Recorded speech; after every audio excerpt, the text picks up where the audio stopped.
Welcome to the All Things Nintendo podcast. I'm Brian Shea, and this is a weekly podcast to discuss all the biggest news and games from the world of Nintendo. I hope you had a wonderful holiday break. I know I certainly did. Thank you for sticking with me over the last few weeks as I delivered pre-recorded episodes. Unfortunately, there hasn't been a whole lot of news in the time since I got back into the United States. So we are going to do what we do when there are some drier periods here. And we're going to do a solo Q&A episode. That means there's not going to be any guest. It is just going to be me talking with you. In fact, you guys, you all, everybody listening to this podcast who submitted a question when I put out a call a couple of months ago will be the guest of this episode of All Things Nintendo. And, you know, I think we've got some fun questions. I'm just going to get through as many of them as I can. We'll go for about an hour here. And yeah, not a whole lot of big news out there that I really wanted to touch on. So most of this episode will be devoted to answering your questions and talking about the topics you want me to talk about. I have very loosely skimmed through them, so you're going to be getting a lot of my my honest reactions on these. But yeah, I hope you had a fantastic holiday, fantastic New Year. I spent most of my holidays in Japan. I was out in Europe for work, and then I had one day back in Minnesota before I was going over to Japan. And let me tell you, after being away and really on the road for 3 weeks across 3 different time zones, 3 completely different time zones, I'm still jet lagged. I got back almost a week ago at this point, and I'm still going to bed early and waking up early, sometimes waking up in the middle of the night, not able to go back to sleep. So bear with me. I might have a little bit of brain fog here as we navigate this episode. But before we get to your questions, just a few quick things I did want to touch on. Like I said, there's not a whole lot of compelling news to me that has come out over the last couple of weeks that I really want to discuss or like play catch up on. There is the Dragon Quest VII Reimagined demo, which did hit Switch and Switch 2. I don't know if it's on Switch. I think it's on Switch 2. I know it's on Switch 2 because I've downloaded it on Switch 2. But the Dragon Quest VII Reimagined demo is out now. You can go play it. It looks fantastic. I can't wait to get my hands on it. I haven't had a chance to fire it up yet. But that is worth checking out if you're interested in Dragon Quest VII Reimagined. I think that the art style looks incredible in motion for that game. So something to check out if you're looking for something new to play or you want to see what this next game is all about. If you read the Game Informer cover story, you'll be able to check that out. And from what I understand, all the progress carries over. So that's a very good thing. I almost refuse to play demos at this point if the progress doesn't carry over. I just feel like I'm kind of wasting my time unless it's something for work, obviously. And in that case, I will make an exception. Unfortunately, we got 2025 and the beginning of 2026 really, didn't take any prisoners. There's no real easy way to go about doing this, but there were 3 deaths, unfortunately, that kind of surfaced over the last few weeks that I did want to touch on. One of the most high profile one was obviously Vince Zampella, who, just an absolute legend of the industry. If you're not familiar with who he is, he's basically credited as the creator of Call of Duty. He was the co-founder of Respawn, which has done Titanfall 2, Apex Legends, the Star Wars Jedi games, so Star Wars Jedi Fallen Order, Star Wars Jedi Survivor.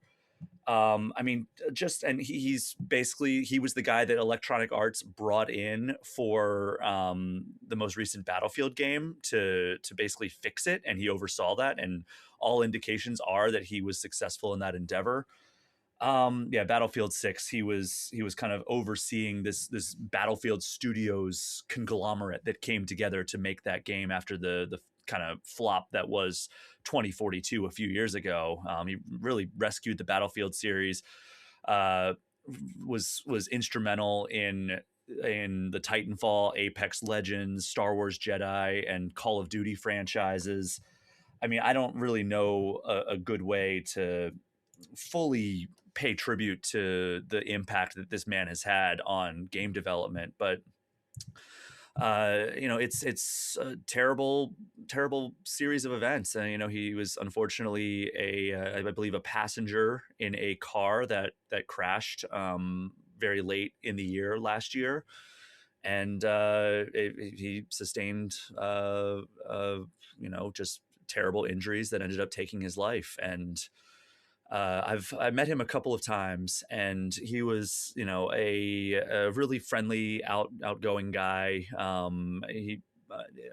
only met him a couple of times. I don't know him. I didn't know him personally to any real extent, but every time I met him, I had a drink with him at an E3 one year. He was just a really friendly and amicable guy. I enjoyed the conversations I had with him. I only met him because because former Game Informer editor-in-chief Andy McNamara was pretty close with him. And it's just really sad. I got that news when I was over in Japan. I woke up to that news, and it was just kind of one of those things where you just like have to stare at your phone for a second and be like, is this real?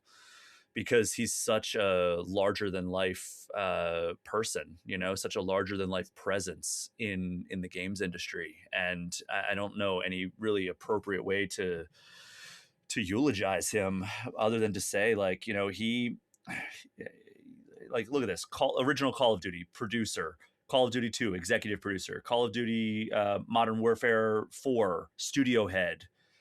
So Call of Duty 4 Modern Warfare is often cited by a lot of people as one of the greatest shooters of all time. He was in studio leadership all the way through the end of Modern Warfare 2, and then he left Activision to found Respawn, where Titanfall 2, he was the CEO. Apex Legends, Star Wars Jedi Fallen Order, Star Wars Jedi Survivor, Medal of Honor, Above and Beyond, and of course Battlefield 6, as I mentioned. Like, it's just a guy who, even outside of any kind of personal stuff, which again, like I always had pleasant interactions with him, just an irreplaceable presence in the industry, and somebody who had still so much to give. If I had to guess, I mean, he really gave so much to this industry, and we're not gonna see the influence that Vince Zampella brought to the games industry go away anytime soon. Like, really, just a tremendous loss. And my condolences go out to his friends, his family, his loved ones. As sad as it is for me, like, I didn't know him. I just loved his work. And but sometimes the way we connect with art is enough to really make us feel the impact of the loss of an artist. So rest in peace, Vince Zampella. We also unfortunately lost a couple of folks in the games media space. Excuse me, I have a little bit of a sniffle from I'm recovering from a cold that I had when I was over in Japan. Patrick Dane he was an entertainment journalist. I admittedly did not have, from what I remember, any interactions with him. But he was at Dexerto, or Dexerto. Sorry, I always mispronounce that. He was the news editor at This Week in Video Games most recently. He was at Tech Radar. He was doing freelance. He wrote for metro.co.uk. It's another car accident. Just a really, really sad turn of events. I didn't really have any history with him, but he was always all the eulogies on social media that I've seen really painted him as a great guy. So just another sad story. And then one that was a little bit closer to me personally. Nick Ransbottom, who was a freelancer. He contributed to IGN, Games Radar Plus, Android Central. He has been hospitalized for the past year and a half, and he shared on social media on a couple of days ago, as of this recording, that Nick has passed away. And Nick was somebody that I interacted with semi-frequently on social media, and he was always really, really kind, and somebody who would send me recipes. If you follow me on Instagram, I love to cook a lot. He sent me a lot of recipes and would want me to try them out. And he was always talking about how, when he was going to visit Minnesota, he wanted to have some of my cooking. And, it's just, he was stuck in the hospital for the last year and a half. So unfortunately that never happened. And, it was kind of a shock to hear that he had passed away. I know that, again, he's been sick for quite a while, but I think that, it was always kind of the mind that he was going to recover, and he was going to make good on that wish to come to Minnesota. And I was more than happy to oblige, cooking a meal for him. So yeah, just sorry to start this off on a bummer note. I kind of wanted to get that stuff out of the way before we jump into the questions. But yeah, just it's kind of been one thing after another with regards to that.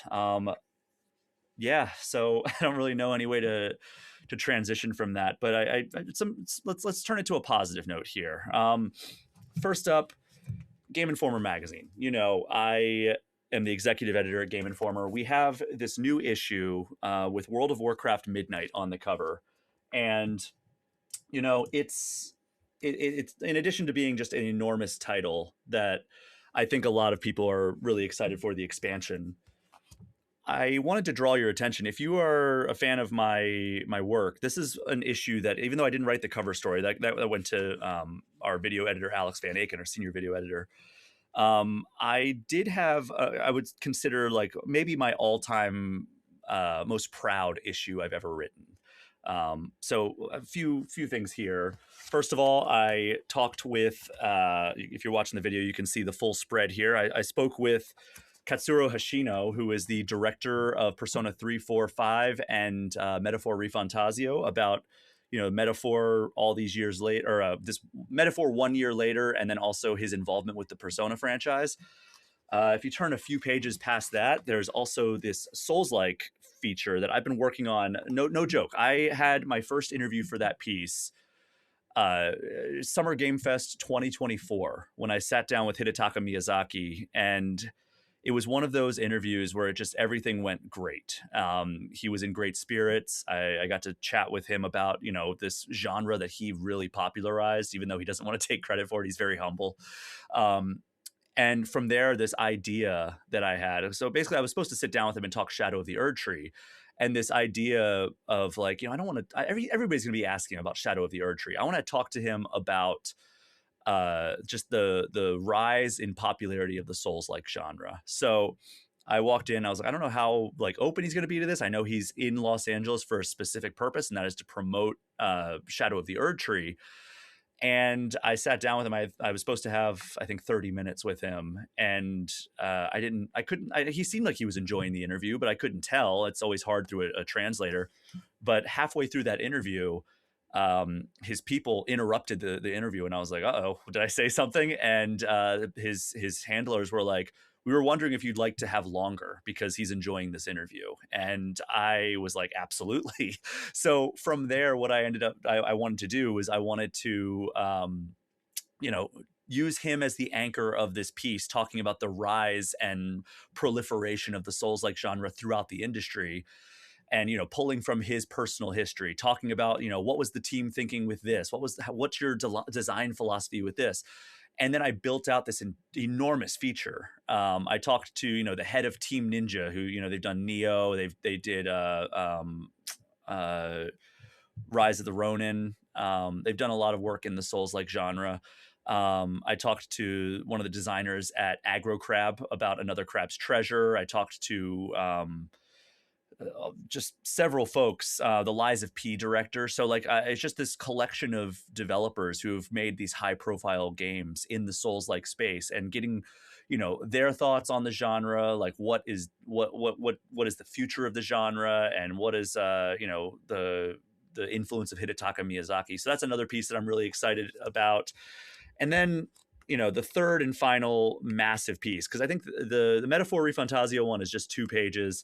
This one was 12 pages which is, cover story length. And then I have another large piece right here where if you are like me, you are a big fan of the Fallout franchise. And I interviewed pretty much, not I want to say everyone, but like most of the most important people involved with the Fallout franchise. So I interviewed Leonard Boyarsky and Tim Kaine, who are the co-creators of Fallout. I interviewed Brian Fargo, who was in charge of Interplay, which was the studio that made Fallout, back then.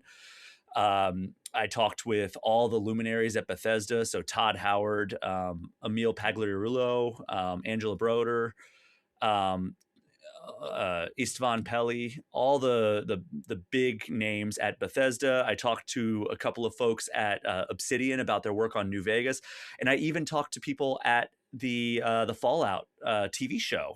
So Jonathan Nolan, which is amazing because he co-created Westworld as well, and he writes a lot of his brother's movies, co-writes a lot of his brother's movies. So he wrote like the Dark Knight trilogy.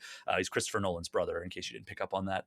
But I also talked to the folks like Walton Goggins, the actor, Ella Purnell, a bunch of the folks involved with the show, and just really got this 360-degree view of the Fallout franchise. And that's the prose-based piece. And I should have another thing that's even more in-depth over on GameInformer.com very soon. So I don't usually do these rundowns, but that was one. This is an issue that I'm particularly excited about. And I'm sorry that we're getting very long in the housekeeping section here.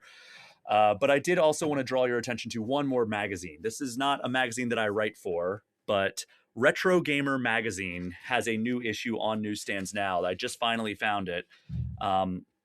Basically, I did an interview with Retro Gamer Magazine for a column that they have, or a feature that they have called Magazine Craft, where they interview folks about kind of their careers, I guess people who are involved with magazines. And it seems like it was my turn.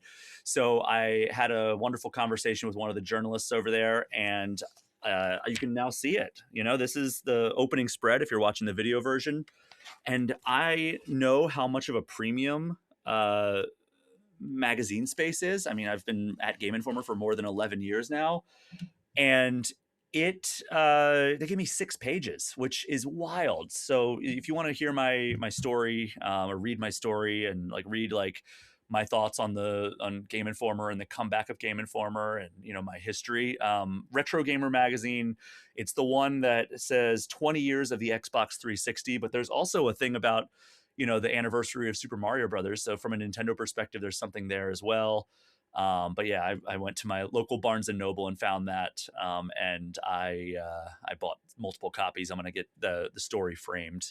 But yeah, just a huge honor, a huge thank you to the folks over at Retro Gamer for wanting to include so much of my story. I mean, I when I did the interview, I was like, okay, this is going to be like 1, maybe 2 pages at most.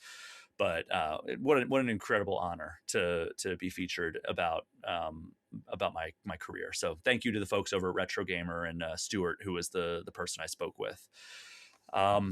Sorry we went very long there with the housekeeping stuff and the sad news about Vince, Patrick, and Nick. But now that that's out of the way, one last plug, and you know what it is. Just a reminder, you're listening to the All Things Nintendo podcast. This show drops in your podcast feeds free each and every Friday. But if you want to support the show even more, you can go over to patreon.com and join the team for as little as $3 a month.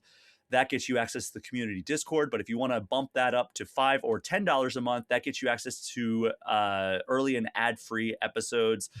The ones over the Christmas break or holiday break dropped very early. Normally they come about 24 hours before the show hits the main feeds, but they're also ad-free. And you get to be a part of the wonderful community. If you'd like to help out the show, go on over to patreon.com and search All Things Nintendo or Brian Shea. You should be able to find it either way. It's only because of the wonderful folks who support this podcast on Patreon that it's able to continue each and every week. All right, with that out of the way, let's jump into some of your questions. Thank you so much to everyone who's submitted them. We have some on Patreon. We have some on Discord. I think we might even have some on Spotify. If we have time for it, we also will probably be able to get to some that are a little bit older from back when I was on Twitter, which God, that's been forever. But I've been just going through like this. I keep a running tally of stuff, and then if I need to dip into some of the older ones, I have a bank that I can pull from. But let's get to some of the newer ones here. This one comes from Chain Whippin on Discord. They say, Brian, you have notoriously never given a 10 out of 10 review at Game Informer. What are some games you would have given a 10 to if you'd been assigned to the review? And of course, why? Whew. So like I said, I have not really read too many of these. And I saw this one come through. And the one that immediately comes to mind would be Breath of the Wild. And I think that, I mean, there's really not a whole lot of need for explanation there. But, you know, Breath of the Wild is my favorite game of all time. I did not review it. That was given to Kyle Hilliard, which, you know, he also gave it a 10 out of 10. So it's not like we lost anything there. But I think that it's one of those games that really changed the way that I felt optimistic about the games industry. It felt like we were at a point where things were a little bit stagnant in the open world AAA genre, right? Like it was like, okay, you get a checklist, you go do something, you select which item you want to do, and a waypoint appears. And there is a little bit of that in Breath of the Wild, but the way that it just encourages exploration and encourages you to, I guess, just like dig into that world, unlike anything that like games like Assassin's Creed were doing at the time, right? Where Assassin's Creed for a while felt like the gold standard of open world games back in, you know, the late 2000s, early 2010s. And I think that a lot of people had gotten to a point where there was that kind of Ubisoft open world formula fatigue, even though I would argue games like Far Cry also did really compelling open worlds beyond what Assassin's Creed was doing, and well into, you know, later years than when Assassin's Creed was doing something that felt fresh in the open world space anyway. But Breath of the Wild really flipped it on its head and delivered something that I still can go back and play, and it feels fresh, even though we're coming up on its 9th anniversary, which is just unfathomable. That game has been out in our lives for 9 years. But yeah, that's certainly one of them that I would have given a 10. I'm pretty hard to crack that 10. So for people's reference, the 2 highest review scores I have given at Game Informer have been 9.5s, and they've gone to Forza Horizon 5, which is my favorite racing video game of all time, and Metroid Prime Remastered, which I think that's one of the greatest remasters that has ever been put out. And I mean, if we want to dip back further, I did give some 5 out of 5s when I was at my old website that I co-founded and helped run for 4 years before Game Informer. I'm trying to think of some of the ones that I gave 5 out of 5s, and I was a little bit more lenient back then. But Mass Effect 3, you know, I was actually thinking a 4.5 out of 5 for a while, and then the more I thought about it, I was like, no, I got to bump that up. And that was before they patched the ending. I'll defend the ending of that game, even though I see the criticisms. I still think that if you count the ending as that final sequence when you're planning your attack and you're saying goodbye to your crewmates and everything, I think that that is kind of the perfect ending, really. Now, the final cinematic, which is where most people have their gripes, I understand the complaints about that, but I really think that that is just that Mass Effect 3 is the culmination of that franchise, even though I think 2 is the best game in the series. I think 3 serves as a strong culmination, and I will defend that game. I think I gave Gears of War 3 a 5 out of 5, which at the time I think it was one of my favorite shooters of all time after I played Gears of War 3. I know a lot of people have soured on the Gears franchise following 4 and 5, but I mean, it's hard to argue with, if you were a gamer back in the Xbox 360 years, how great that Gears of War franchise was for its time. I'm looking around. I mean, I'm trying to think of like my favorite games of all time. I don't know how many of them I would give 10 out of 10s though.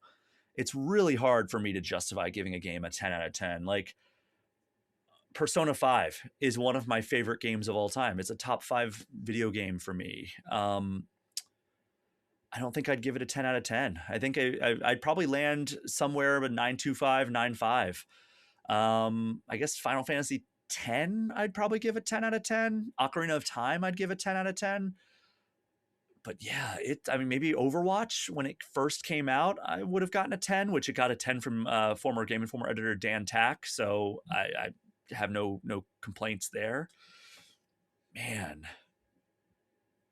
that's a tough question, especially since I don't think I've ever even considered giving a 10 at Game Informer. But something I'll think on, and if I think of any others, I will. I mean, it's probably something like the original Red Dead Redemption would get a 10 out of 10.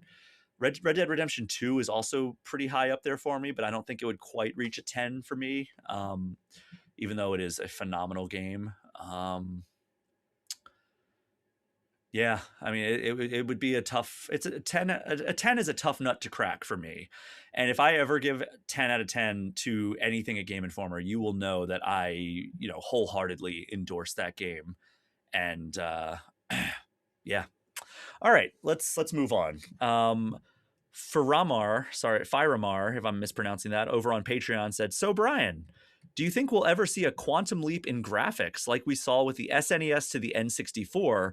Better yet, do you think the graphics of the next Xbox and PlayStation will be much better than the Switch 2? I think they'll only be noticeable if compared side by side, and it won't be a big difference." Let's tackle that first part first. Do you think we'll ever see a quantum leap in graphics like we saw with the SNES to the N64? No, I don't. I think we've reached a point where it's going to be incremental for pretty much the rest of time.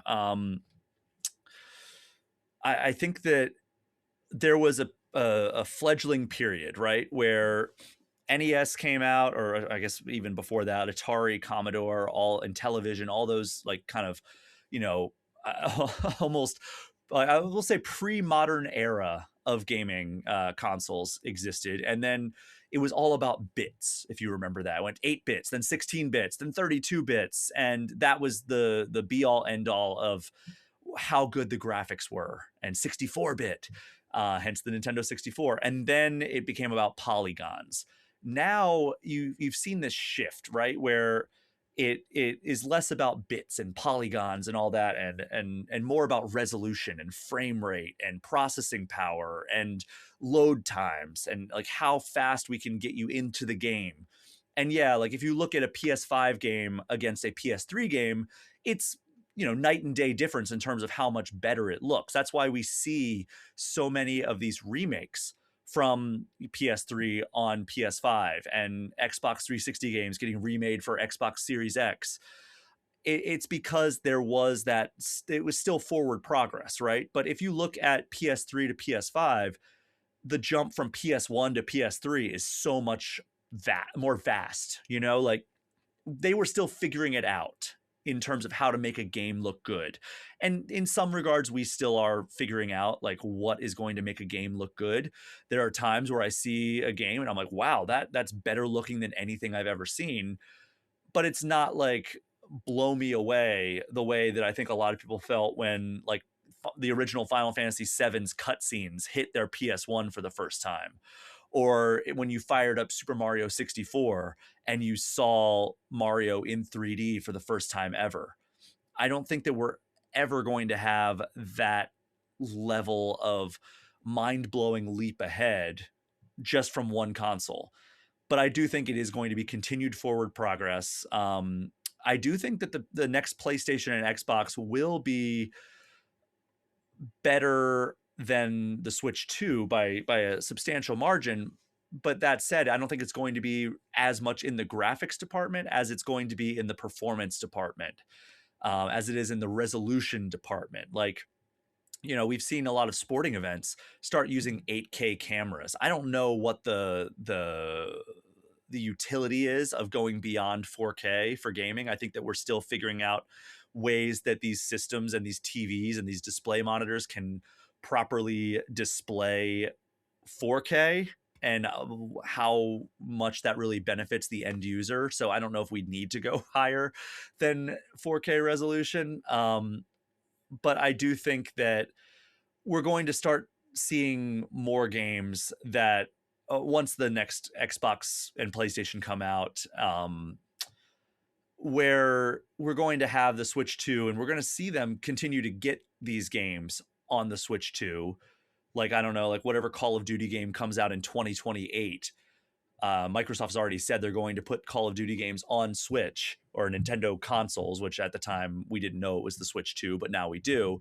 So if a game comes out in 2028, I think that it'll still come to Switch 2 and it'll still run, but I don't think that it's going to run as well as it will on, like, I don't know, whatever stupid name Xbox comes up with next. They have the dumbest names for their consoles, but the PlayStation 6, I think that that's going to be the big thing. Is it's going to be in 4K resolution, 60 frames per second, maybe even higher. Whereas I think that if they try to port that over to the Switch 2, they might have to settle on 1080p or 30 frames per second or a variable frame rate, something like that. So I think that's where the big differences are going to be between Microsoft and Sony and what Nintendo is giving us. And but yeah, on that first part of like, do you think we're going to see a graphical leap like we saw from SNES to N64? No, I think that those days are behind us.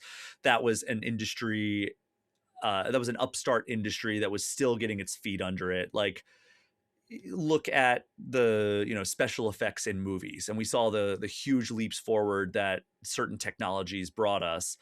And now it feels like we're doing better over year, but we're not. It's not like when people saw the first Star Wars for the first time back in the 70s.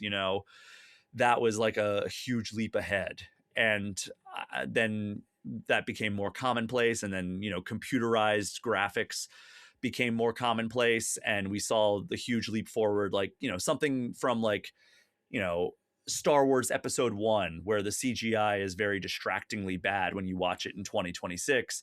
But then if the leap forward to something like Inception, where those visuals were just mind-blowing for the time, and they're still pretty good, right? Like, I think that now that we've reached that kind of like plateau in movies, and there's always going to be innovations, there's always going to be better looking graphics and computer effects. Like, look at Avatar is one of the coolest looking movies that you could see, but I think that we've also plateaued in the game space in terms of visuals, where it's not a full plateau, but it's a more gradual hill than the sharp cliffs that we were jumping up before.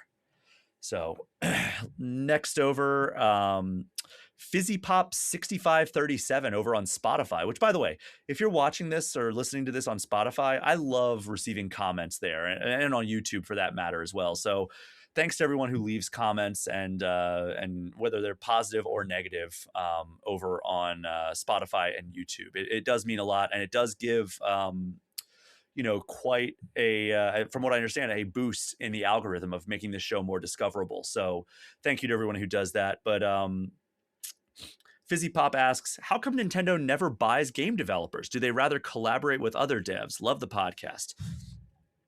So this is an interesting question, because Nintendo has bought a few developers, but it's not on the scale of something like Microsoft has done, which is just absurd spending spree. And we're seeing kind of the fruits of that with a lot of raising prices and unfortunately layoffs.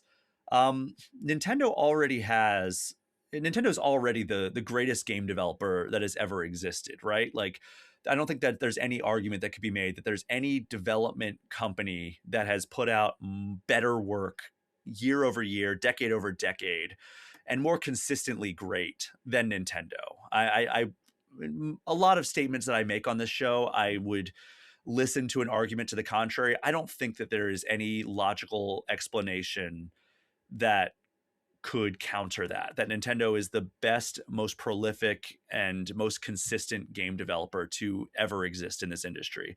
Now, people might say like, well, Rockstar is great as well, but they just don't put out enough stuff to really rival Nintendo, and also they don't have the longevity of Nintendo.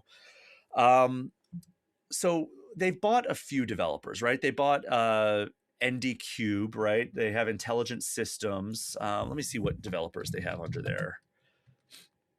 They bought Monolith as well, right? Let's see. So we have the list of development studios here. So yeah, they have Monolith Soft. They have Next Level Games, which does Mario Strikers and Luigi's Mansion and Punch Out, Metroid Prime Federation Force, Nintendo Cube, which I refer to as ND Cube. They do like the Mario Party series now. So yeah, they don't really have a ton. They bought Retro Studios, which I think has been a fantastic investment. They give us the Donkey Kong Country returns and Tropical Freeze, and then the Metroid Prime series. Obviously, a great investment there as well. But I think they're a lot more particular about their acquisitions, and they can be because they have such a great output that they don't really need to. Now, I don't know. Do they not own? I guess they don't own Intelligent Systems, do they? Let's see. No, they're just published. They almost exclusively, okay, so the Wikipedia page says the company is well known for almost exclusively working with Nintendo despite not being owned by Nintendo in any capacity.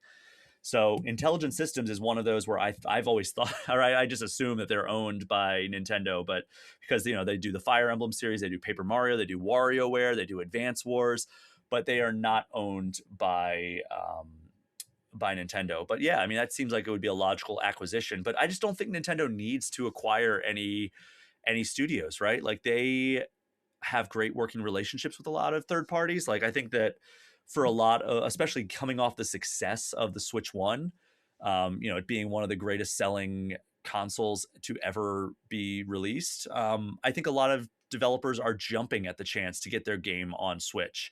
I mean, we see Xbox publishing games on Switch. We see Sony publishing games on Switch. We got Lego Horizon Adventures. We got MLB The Show from Sony. We get a lot of Microsoft games coming over to Switch, which I'm actually surprised there haven't been more Microsoft games coming to Switch too, especially. Maybe we'll get more of that as Microsoft starts revving up its engines for its anniversary, which is in 2026 for Xbox.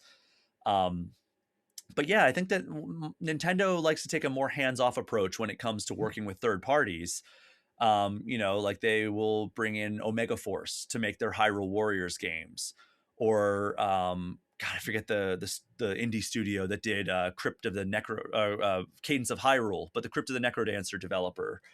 So, and then Ubisoft for Mario and Rabbids. Like I think that Nintendo does prefer to collaborate rather than acquire, because that way they can, kind of just there are fewer variables, I think, in terms of that. As long as they have creative control and they are collaborating with these developers, I think that they're fine with that, and they don't need to spend the money, and they can be smart and invest that in their own products rather than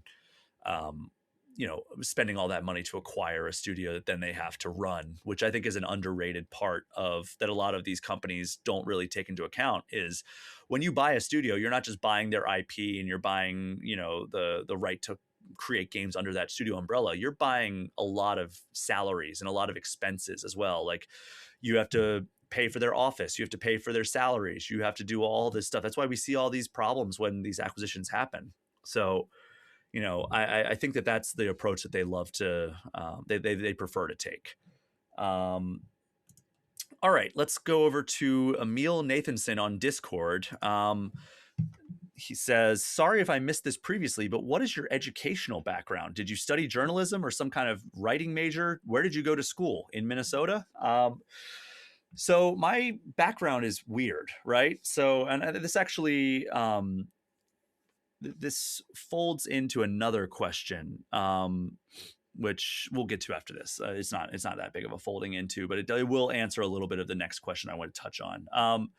So my educational background, I went to college in a East Coast of Maryland school called Salisbury University. And I studied conflict analysis and dispute resolution. And originally I went to school for computer science, and I lasted about one semester there before I was spending every single Saturday and Sunday in the computer lab trying to, fruitlessly program the most basic applications you could possibly imagine and turning it in and still getting a poor grade. So I lasted one semester losing all my weekends and still doing poorly and doing terrible in really math I didn't really like. So I quit that major, and I had a friend, one of my good friends to this day. He was in a major called conflict analysis and dispute resolution, and it was, you could take different tracks of like interpersonal conflict, intergroup, international, and people could use it for anything to being a mediator. You could be an arbitrator. You could be like, you could take things to be a better meeting facilitator. Or some people even used it almost as like a proxy for a pre-law degree. Um, and then my minor was philosophy, which, if you look at that combination, you might say, well, what does that have to do with games journalism? And I will tell you, not a whole lot. However, what it did have to do with my career was it gave me the ability to craft an argument and to get better at writing. Philosophy was all about taking a point and arguing it and exploring all aspects of that topic and figuring out where you stand on a topic. And I think that experience was invaluable for my career path. And conflict resolution, that major didn't really have a whole lot of tests. It was all about writing and assessing a topic, sometimes a more abstract topic. So I think that is how that contributed to my career path. Unfortunately, my college did not offer journalism until my senior year, and I looked into it, and it would have taken me 2 more years to get that as a double major. So I looked into it, and I was like, it's going to be a lot of money if I want to stay here for another year and a half at the time that they added it, to try to knock out all the requirements for that major. So I ended up not doing that, but I did take a couple of courses, like night school, at a community college when I was living in Pittsburgh. One was writing for the magazine industry, which that ended up working out okay, I guess, or writing for print. But it's funny because I did do an internship over at the newspaper that was in Salisbury, Maryland, the Delmarva Daily Times. I interned at their entertainment insert that they did, I think, on the weekends. It was called Beachcomber. And I would just interview developers, musicians that were coming through and performing in the beach area, that Ocean City, Maryland, or in Salisbury for that matter, or just anywhere in that region. So I would have interviews with different musicians, which played off of what I was doing in my spare time at the time, where I was an RA in college, and I was stuck in office hours for a long, long time. And I'd run out of stuff to do. So I co-founded a music website back in, I guess that was 2007. I co-founded this music website, and maybe it was 2006. But basically it was something to do. So I would just hang out on there, and I would write album reviews. I would listen to albums, do that. And then I got this feeling like, oh, we could do more with this. So I started reaching out to musicians on MySpace, which really, really dates me there. And we started, I started getting interviews with people who, I felt like I was really punching above my weight. It was just this small music website that I was co-running. And we were getting folks that, were heavily involved with Guitar Hero, for example. I got the current singer of Boston. Like, if you've seen Boston ever since its original singer passed away, this guy Tommy DiCarlo, I got to interview him. I got to interview Miles Kennedy, who was the singer of Alter Bridge, and he is if you've seen Slash, the Guns N' Roses guitarist, when he goes on tour solo, it's his vocalist as well. And then Ray Lucier, who is the drummer of Korn right now, and several other bigger names that I was just like, wow, I can't believe we're getting these people. But it just turned out that if you reached out and asked them, they'd be more than happy to do a quick interview. And that was really that lit a fire under me, I think, for wanting to do interviews and tell people's stories. And some of those interviews I did back in the day were terrible. Like I was just completely out of my depth. But you've got to do some of that stuff in order to get to a place where you feel comfortable doing those interviews. And then I've told this story on the podcast, I believe, but in 2008, I went to a Circuit City in my college town that was going out of business, and I found a collector's edition of Fallout 3, and that was I'd heard that it had gotten really good reviews and it looked really cool, and it took place in Maryland or the DC area at the very least. So I was like, oh yeah, let me pick this up. It was like something like $28 for the collector's edition. That was a pretty new game at that point.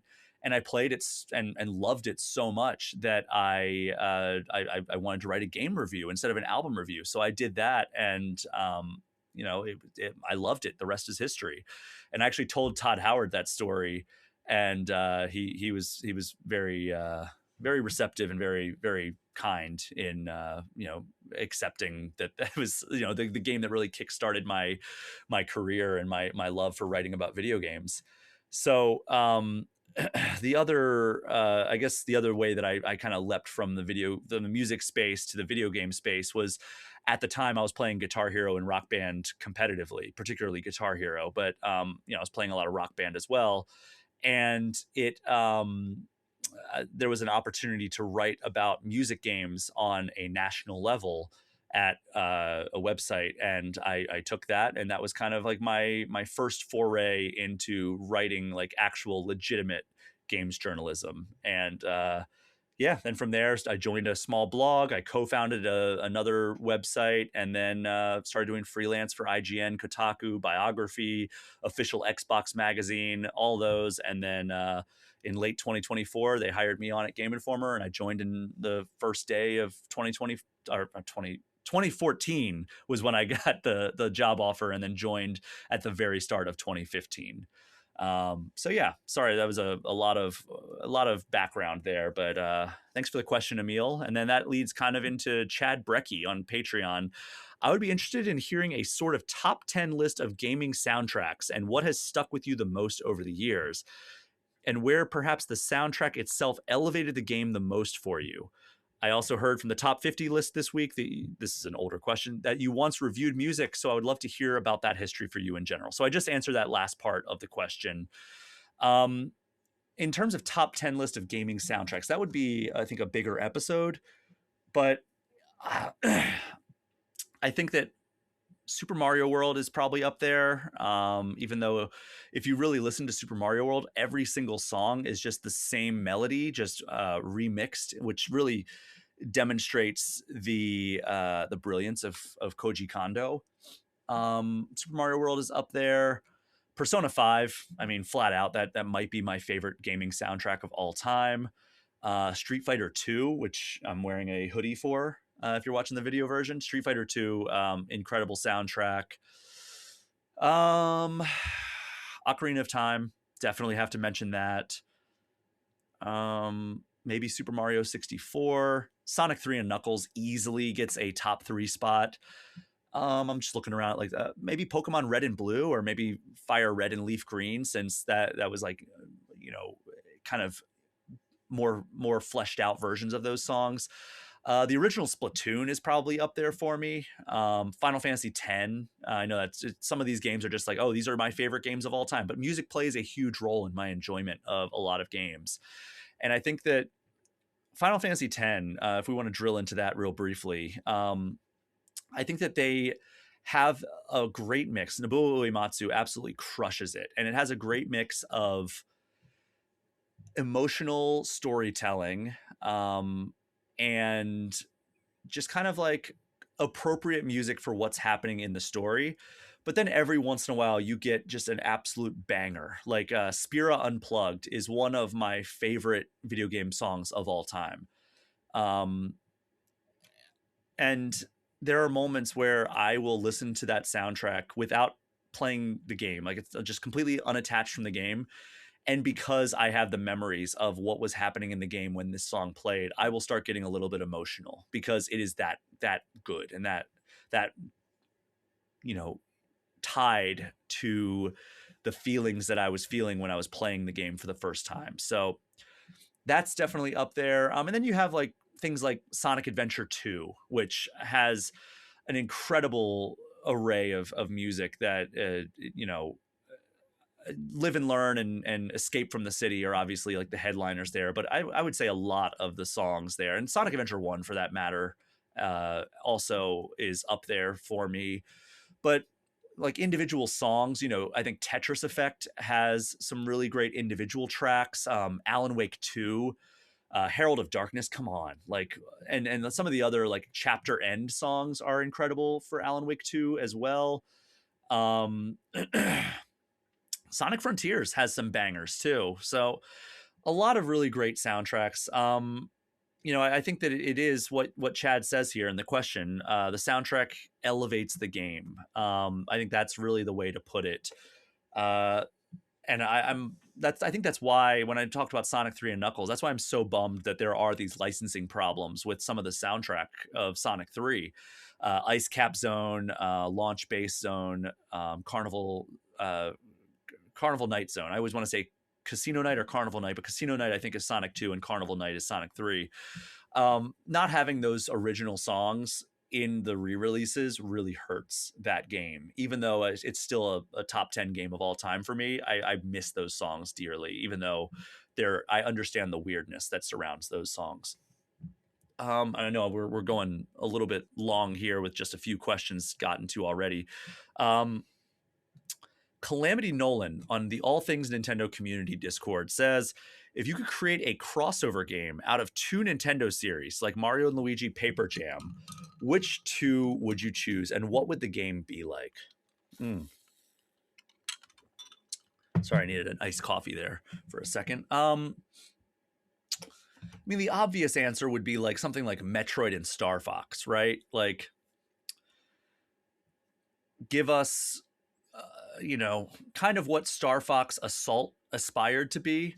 Have it be where there are like sky sections and ground sections and underwater sections, but instead of giving us like and allow you like here's the game, here's the pitch, right? Star Fox meets Metroid. Both of them are spacefaring franchises. When you're up, you can choose if you want to play as Samus or if you want to play as Fox, and you're collaborating, you're working as a team to accomplish a goal. So you're flying around in either your R-Wing or I forget the name of Samus's ship. But you're up there taking out enemies, completing missions. There might be some all-range mode. And then, there's the Landmaster, there's the submarine sequences. But when it's time to get out, rather than doing it as a 3D action game or a 3D shooter the way other Star Fox games have done it, turn it into a Metroidvania light and have it be you can still play as Fox if you want to in those sequences, or you can play as Samus and have it be a cool crossover series. And I think it's two franchises that are beloved but have struggled to really grab the mainstream audience, which is why I think it probably won't ever happen. Trying to think of other examples. I think a Zelda RPG would be kind of cool. Like a straightforward RPG, not like the argument of like, oh, is Breath of the Wild an RPG? And I think that would be a cool way to take that on. More crossovers between Nintendo franchises and things like WarioWare. Like my favorite stuff in WarioWare are always like the Nintendo like retro style mini games or micro games. So doing something like that would also be cool. Okay, let's move right along. With Age of Imprisonment giving a highlight to the Musou genre, what games would you like to see given the Musou treatment, Nintendo or otherwise? Man, that's a tough one. I mean, immediately comes to mind is Final Fantasy. I think they could do something really cool with bringing in a bunch of the heroes from that. Heroes and villains, really. Maybe an expected response from me, but something that just kind of popped in my head, because we can't do Zelda because there's already been 3 Zelda Musou games. What about a Sonic Musou game? Hear me out. You're running from point to point very fast. You could add that in there. Sonic can do all kinds of moves that could do cool crowd control. Knuckles and Tails and Shadow all have moves that would work well in crowd control. There's a lot of enemy types that you could pull from to give the Musu genre. It's a very fast paced action game. Why have I never thought to put Sonic and his friends and enemies in a Musu game? Like, I don't know. I don't know why I never thought of that, but I think that would work surprisingly well. Let's see. Three Sword Sama on Discord. And again, these were older questions that I just haven't gotten to. What is your game of the year? Doesn't have to be a Nintendo game or even on the Game Awards list. Thank you, Three Sword Sama. Ghost of Yote, flat out, is my game of the year for 2025. It's the follow-up to Ghost of Tsushima, which is a top 25 game of all time for me. So I kind of expected to like it, but it told a more personal story. It carried forward the beauty of Ghost of Tsushima in just incredible ways. The combat is top notch. I think it's easily the best game that I played in 2025. Now, there were several other games that I really enjoyed. I think Dispatch was a top tier game as well. Like, it surprised me how much I loved that. I kind of had moved on from that kind of narrative adventure game genre after the downfall of Telltale Games. But Dispatch really delivered on what a Telltale game and like that the animation especially of a game like that can be. If you like superhero stuff whatsoever, I think that Dispatch gets it more right than a lot of superhero games and movies and TV shows have in recent years. And if you've missed like superheroes actually fighting crime and not like every movie or TV show being like a world-ending threat, I think that you would love Dispatch. And plus, there's an incredible mini game built into the story like that I would play a full experience of. I would also, for Nintendo games, Donkey Kong Bonanza and Metroid Prime 4 are the top there for me. It's hard not to love those games. So yeah, those would be my favorite games of last year. Also, Shinobi Art of Vengeance, fantastic. Brendan Roberts on Patreon.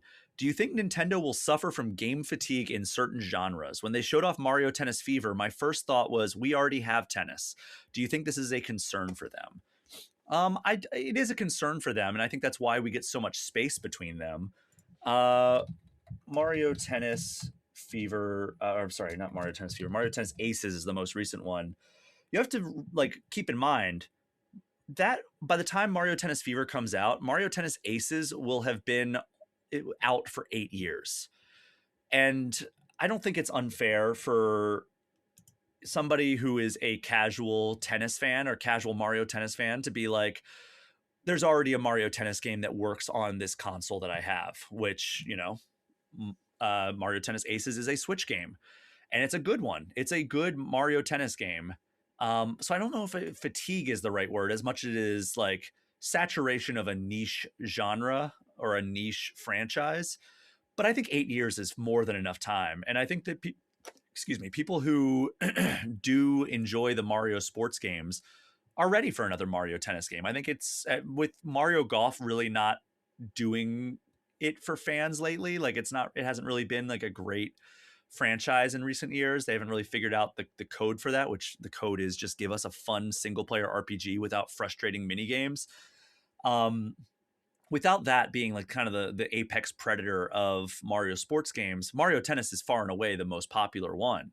Now, these Mario sports games have been a mixed bag. I think Mario Strikers, the most recent one, Battle League, is one that people were pretty disappointed by or underwhelmed at the very least. And Mario Golf Super Rush, which I alluded to already, was fun, but like just the single player stuff was awful.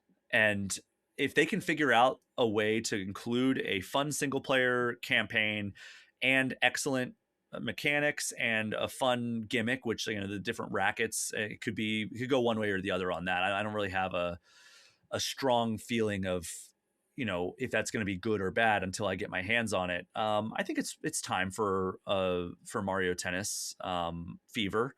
So I don't know if that's really the right framing of it, but Nintendo is always concerned of,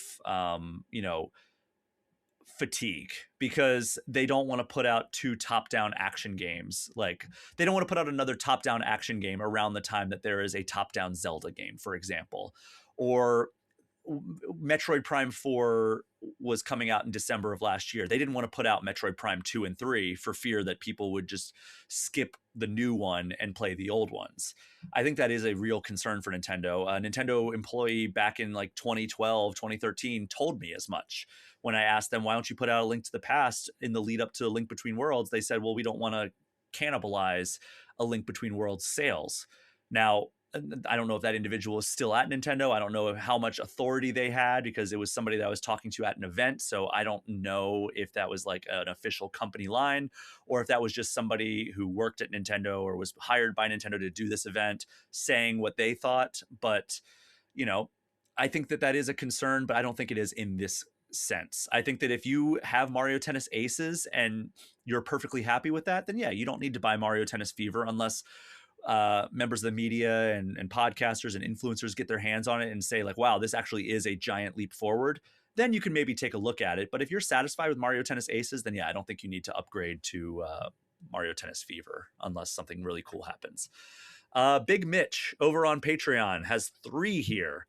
Which Breath of the Wild divine beast would win in a fight? Oh man, let me bring them up because I'm terrible with their names. Okay, so we have Vanaboris, who is the camel looking one in the Gerudo Desert. We have Varuta, which is the elephant one in Zora's Domain. We have Meadow, which is the flying one, and we have Rudania, which is the lizard in Death Mountain. Okay. Which would win in a fight? I mean, I'm kind of in the camp of Meadow because it can fly around. And I think that would be a challenge for some of these divine beasts. Varudania is also one that I think, because it can deal with all terrain. I think those are my 2 front runners. I mean, they all have kind of like that guardian tech where they can blast lasers at each other.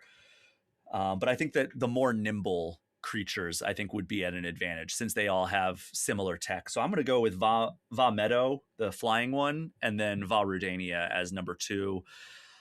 I'll probably put... I mean, I don't really like Vanaboris or Varuta that much, but I guess I would put Varuta as the next one there. Okay, so Big Mitch's next question is, what game or games would you most like to see ported to Switch 2? So we did talk about this a little bit in the end of the year episode. And let me bring that up actually, if I may.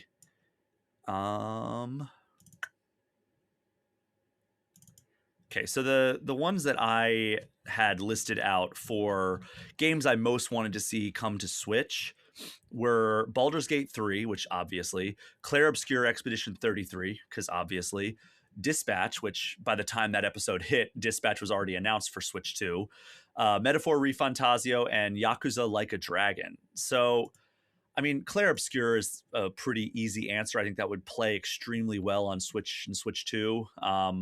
But Baldur's Gate 3, I think we've been waiting for that for so long that it's hard to reconcile with the fact that it's still not on the Switch. This third and final question: are we ever going to see any love for the Burnout series again? Frowny face. That's a tough one because Criterion, I think, is working full time on Need for Speed now, so it's almost like the Burnout franchise has been absorbed by the Need for Speed franchise.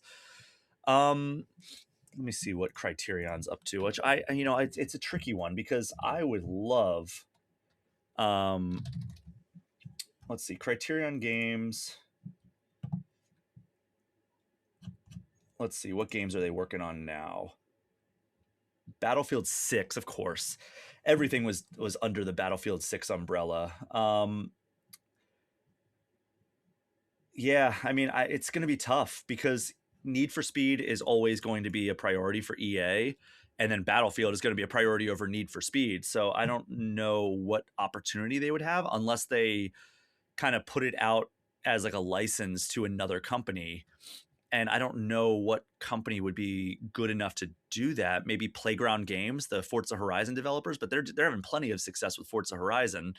I don't think the Split Second devs are really around anymore. Let's see. Black Rock Studio.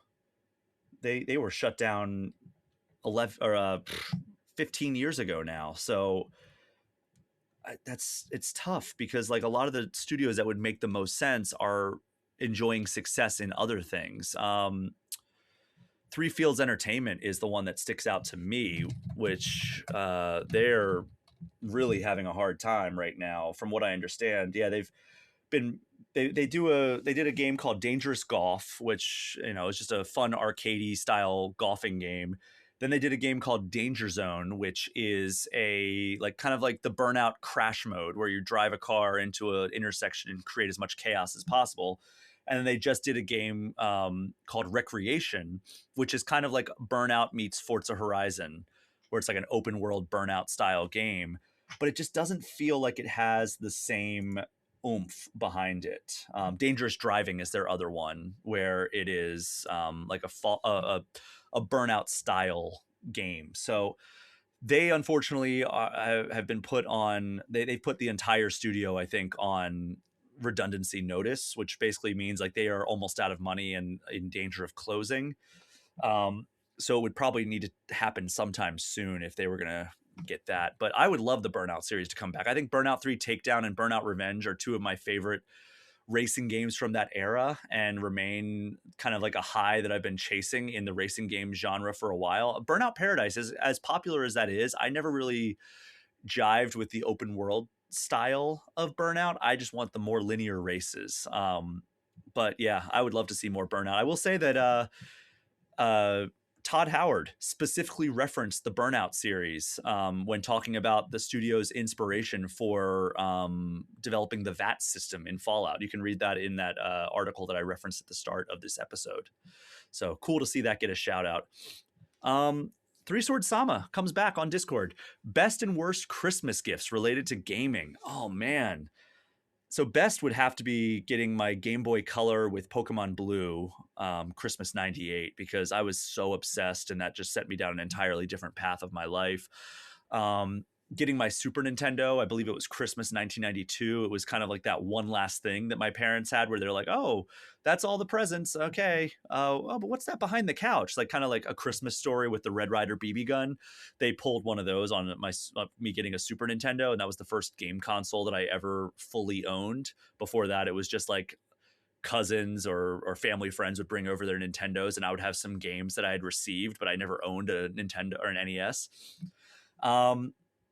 I don't really have a worst. I mean, maybe just like games that I either wasn't interested in that my parents just thought looked like I would like, or just a game that I asked for and it turned out that I just hated it. But I can't really think of any off the top of my head. I'm sure there were some like crappy Xbox 360 games that I was excited to get, and then I played it and was like, this is terrible. But nothing really comes to mind. We'll do a couple more here. We're past the hour mark, but I know I spent a lot of time talking about, some stuff at the top of the show. Burnout 713 on Twitter said, obviously Switch games generally have sold very well, but do you think it's possible Nintendo leaves potential sales on the table through its high game prices and lack of sales? I'm assuming you mean like discounts. I have skipped numerous releases over the last generation for this reason. Well, there you go. Yeah, absolutely. They miss out on some sales on like getting higher sales numbers because they don't put their games on sale. If they wanted to crush their, like, say they put out a game, they're like, hey, we want to topple this game, like Mario Kart 8 Deluxe. It's probably never going to have a game that sells that well, at least for a while, because that game is one of the top selling games of all time. But if they say they wanted to do that, they could put out a new Zelda game for $20 and they'd probably sell extremely well, or they put out the next Mario game for $20. But that doesn't that's antithetical to Nintendo's reasoning for keeping their prices high. And this is, I'm not saying I agree with this, but they kind of have that the Apple mentality of like, we're going to release premium products and we're going to keep the prices high and it'll rarely get a meaningful discount. And the reason for that is because it makes it more of a prestige item. And if you recall, like Ubisoft, when they would put out games, they would be on sale. I remember, I think it was Assassin's Creed Revelations came out, was it November 15th, 2011? And Black Friday was a couple weeks later, or maybe even just 1 week later. And I think I remember, like, I bought Assassin's Creed Revelations when it first came out. And then I think a week later it was on sale for like $20 on Black Friday. And it was like, that really just makes me feel like garbage that I just spent $60 on this game. And I know that's an extreme example, but I think Nintendo likes maintaining the fact that it is a premium product and it is something that people, whether this is a good thing or a bad thing, people want to spend extra money for it. So I think that's a primary reason. Now, I do think they get carried away with it and not putting, a game like Mario Odyssey on a significant sale until like 6 years later. I think that is a little ridiculous, and they are absolutely leaving money on the table there. But I think that also has the other effect of like, when they do go on sale, then there's like, it's kind of like a big thing, right? And then you're like, oh, Mario Odyssey's on sale, it's $40 6 years after it came out. This is my only chance to really get it at this price, so I'm going to pull the trigger here. I've been hearing about this game for so long. So it does have a good effect in their perspective as well, because they can still get those purchases. It'll just take a couple of years for them to come. But Nintendo's in such a great financial position, they don't need to worry about leaving sales on the table at this point, I don't think. So yeah. Let's do two more. Pratable over on Discord says, what is your ideal Nintendo game equivalent of a turducken? 3 existing standalone games or franchises with their mechanics smashed into one. Oh boy. I'm going to do, let's keep it in my wheelhouse. Let's do Zelda. So Zelda, Dead Cells,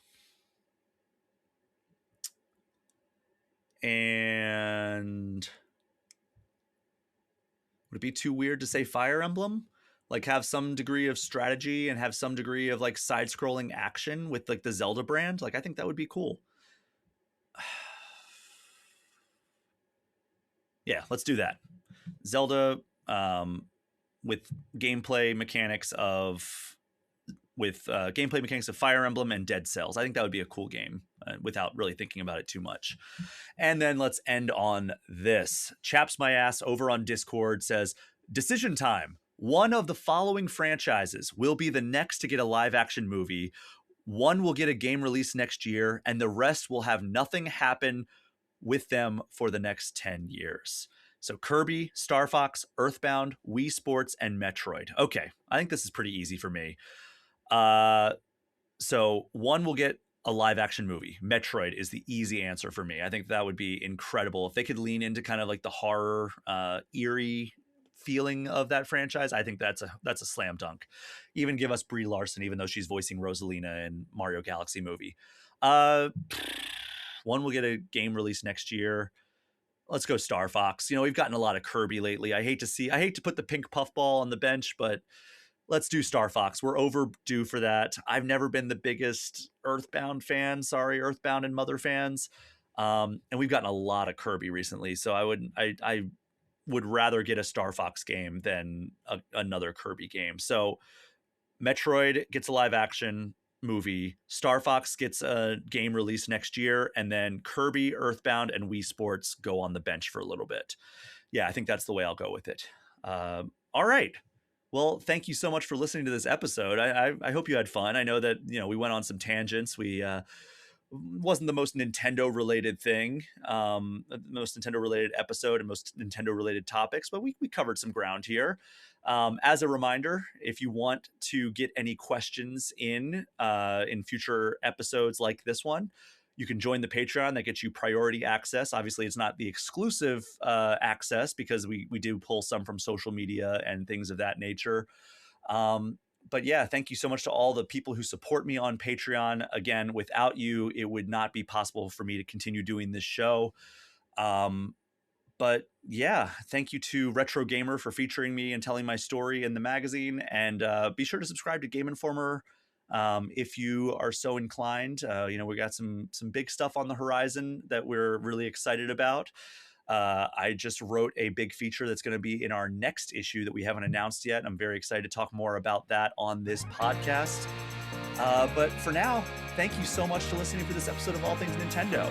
As you know, my Patreon and the associated community Discord are the best ways to get any questions or comments in. But you can also get in touch with me at brian@allthingsnintendo.com or hit me up on social media at Brian P. Shea.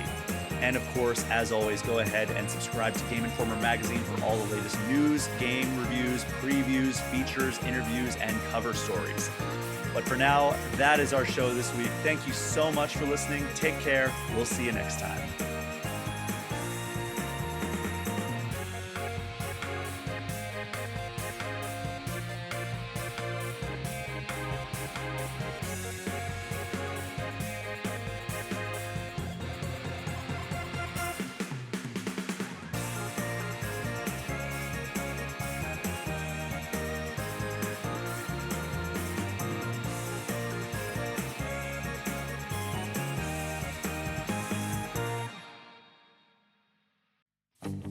Hey guys, thank you so much for listening to this episode of All Things Nintendo. Before we wrap up this episode, I just want to give a special shout out to the folks who make this show happen, the $10 patrons of the All Things Nintendo podcast. Alex Stadnik, Andy Junkins, Ben Richlin, Chad Brekke, Chaps My Ass, Derek Sigmund, Dusty Beeman, Ian T. Clark, Jawar Hello, Johnny Five, Jose Villalobos, Joshua DeProy, Casey Radio Man, Cody Gibson, Creeper207, Ozman83, Paul at Drunk on Mako, Pratable, Rob McCann, Bobby Mac 265, Robert Sosa, Roberto Nieves, Roger Reichart, Russell Sayer, Smithy Poo, Zane Sink, and Zek 3 Sword Sama. Again, I cannot tell you enough how much I appreciate you supporting the All Things Nintendo podcast. This show would not exist without you. Thank you so much to everyone who supports me.